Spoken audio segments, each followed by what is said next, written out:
What is up, my guys and gals? It's your boy SSJ Ryaku.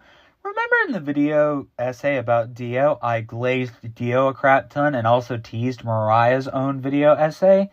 Well, congratulations to our temptress friend, because here I am glazing her as well. Seriously, how is this dude able to get away with this despite being married? I know he was freshly married when making Mariah, but even then, how has his wife not slapped him to the moon and back? I know if I made a character like Mariah, my girlfriend would slap me to the moon and back. Oh well. Anyway, without further ado, let's see what makes Mariah so magnetic as a minor antagonist. You take the battle, it's over, that I've lost my composure, cause I'm staring into space. And now my heart's beating fast, like a maybe start a new chapter, I will still reveal the beast. There's a beast in my soul, and it wants to evolve, can't be pushing me so I can end it. Now the words leave your tongue, where did that power come from? Saying to do that place that you condemned to.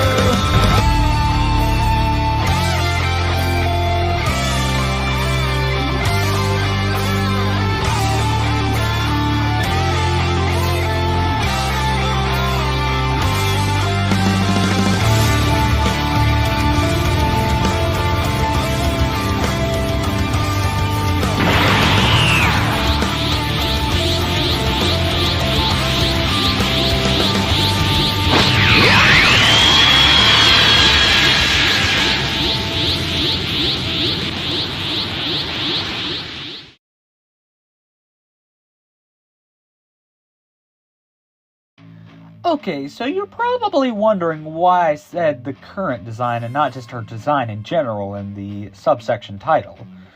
Well, to answer that, Mariah's original design in the manga isn't bad per se.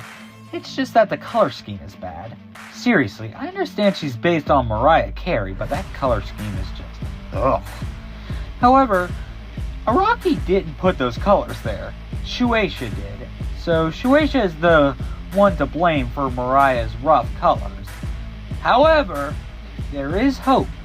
You see, a little game called JoJo Heritage for the Future came out in 1998, and lo and behold, this Mariah you see here, this is where her beautiful Red Riding Hood color scheme comes from. I love her outfit so much because the funniest part is her top. It's not to be a temptress. That's where she stores all of her nuts and bolts. So if you're her magnetized victim and the time is right, you're about to get hundreds of nuts and bolts flying at you at bullet speed. So yeah, sorry, but you're done there.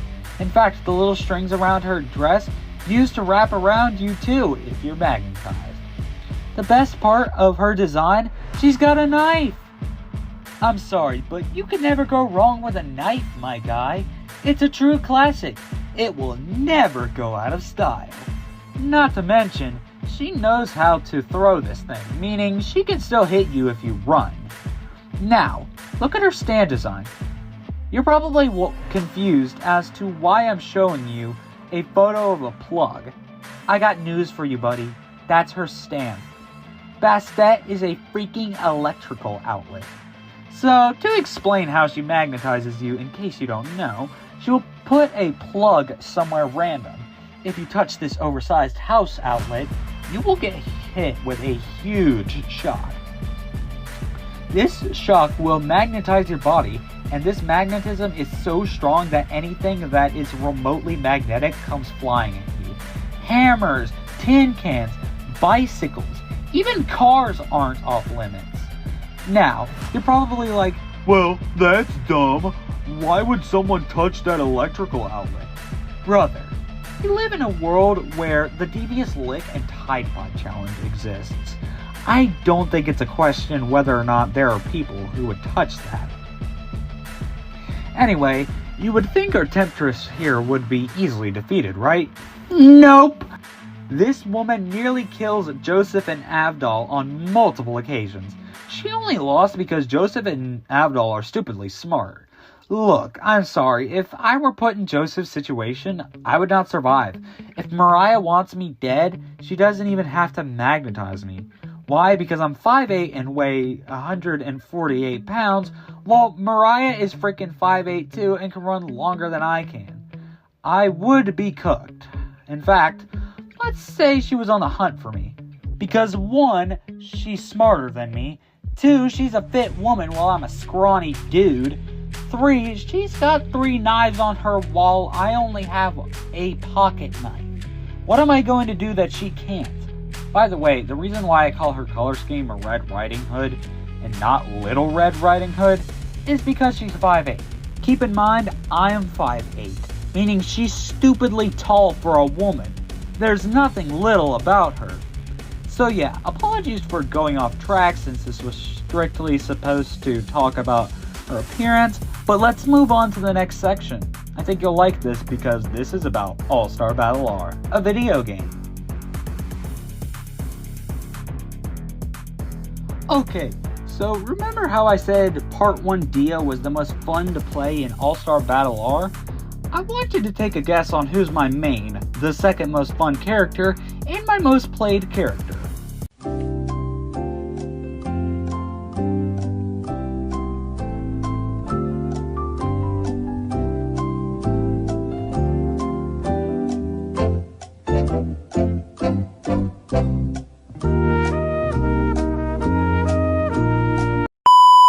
If you guessed Mariah, congratulations!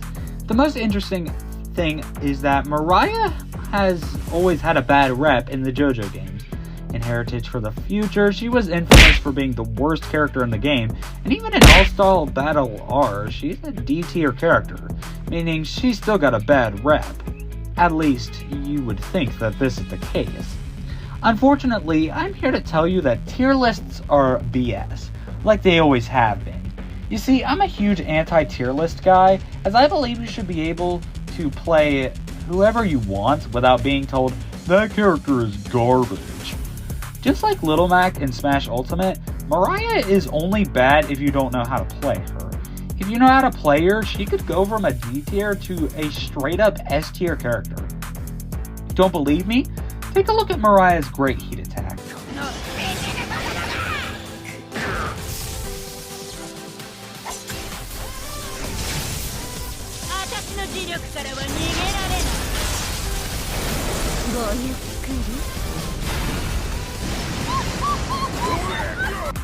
It's a pain to land because it takes a while after the initiation cutscene for the plug to show up and shock your opponent. Not only that, but the plug can still hit and just not work because your opponent hit you once. However, this ultimate hits like a truck if you land it, or more precisely, 2 cars squeezing you to death until they explode. Plus, it can be very easy to land if you manage to stun your opponent with Mariah's rope attack. Also, if you land this rope attack, then land her great heat attack before the stun time runs out, you'll get increased damage. Another thing is that this woman doesn't carry a knife like in the anime. This time, she carries a dagger! Jokes aside, the dagger edition is pretty cool. Plus, her light jump attack is like K49's light attack. The only difference is that she holds out a knife while he turns his arm into a blade. So when you see me play Mariah, you will notice I replicate a similar technique to that of K49, where I hop at you and use the light air, extending my blade out to hit you. In fact, what's interesting about this is I have 3 fighting game mains that do this, and even more interesting, K49 was the first to do it. K49 sticks his arm out and turns it into a blade to hit his opponent midair. Devora sticks out one of the sharp legs on her back to hit her opponent midair. Lastly, Mariah sticks out her dagger to hit the opponent midair. An interesting correlation there because all 3 of these characters are the oddballs of their universe. Another thing is that her throw hits like a truck, or a giant can of oil, rather. Okay, I know it was bad to make that joke twice, but ignoring that, Mariah's throw hits harder than any character in the game that I have seen. Her throw literally takes a giant bite out of the sandwich that is my opponent's health. Plus, because Mariah relies on magnetism for increased damage and whatnot, every time I successfully throw my opponent, not only do they get hit with a crap ton of damage, but that throw fills up half of my magnetism bar. So if I ever get low on magnetism, I can just grab and you to be cooked. A lot of people say maintaining her magnetism bar is hard, but to me, it's really not. All you have to do is keep your opponent in your circle and boom, your magnetism never dies down. I mean, it's never been hard for me to maintain the magnetism bar. So yeah, if you ask me, Mariah is an S tier character, not a D tier character. She's insanely fun to play with and can be an absolute menace if you know how to play her right. So obviously, Mariah's had two core voice actresses since she's an anime character. Those voice actresses are Ayahi Takagaki and Lauren Landa, with Ayahi being Mariah's most prominent voice actress, given she has voiced Mariah in almost every game in the JoJo series, with the only exception being Heritage for the Future, where she was voiced by Miki Nagasawa. Anyways, I bring her voice actresses up because these women have had insane character connections between Mariah and other characters in other media. Allow me to talk about these insane character connections between each character thanks to their voice actresses. While not a core voice actress, starting with Miki Nagasawa, she not only voiced Mariah in Heritage for the Future, but later on in her career, she would go on to voice Evangelion's Maya Ibuki in both the original and rebuild. Even more interestingly, she would also voice Cammy and Maki in Capcom vs. SNK 2. There's a funny irony about Mariah being connected to Maya Ibuki, given Mariah is silent yet deadly and a temptress, while Maya is someone who gets nauseous at violence and is quite sensitive. I mean, heck, Mariah's whole job is violence, given she's an assassin. Next up is Ayahi Takagaki. She's voiced Mariah in Eyes of Heaven, All-Star Battle Arc, and even the anime. However, what other interesting characters has she voiced that ties into Mariah? Let's start with a hard hitter, who is also a temptress as well. Ayahi in both PlayStation Spider-Man games voiced Black Cat in the Japanese dub. She also shockingly voices Mary Kaplan in the Forgotten Kids movie, Epic. She even voiced RC in the 2010 Transformers show. It doesn't even get there. It gets so much better. The weirdest character connection to Mariah has got to be Daigo Kurogami from frickin' Beyblade Burst.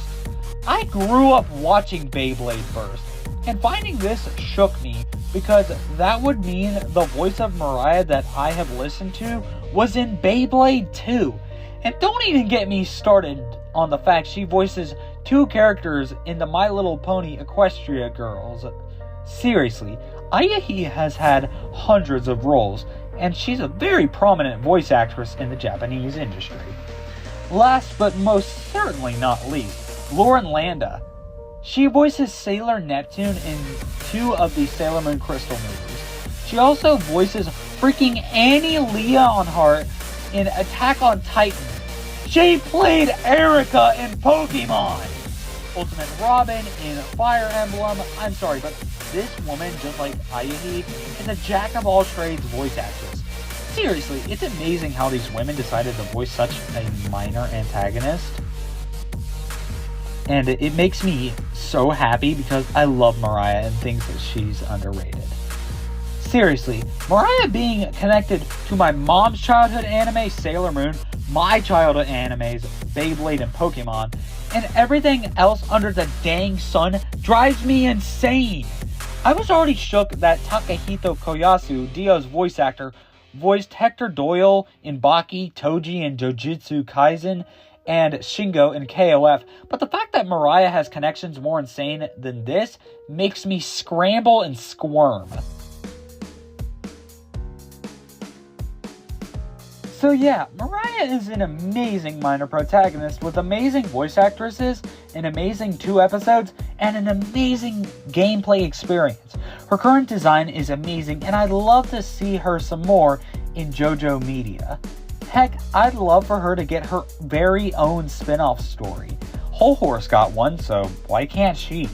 Seriously, you mean to tell me that Whole Horse, my least favorite minor character of Stardust Crusaders, gets his own spin-off while Mariah is sitting here with nothing? Talk about lame.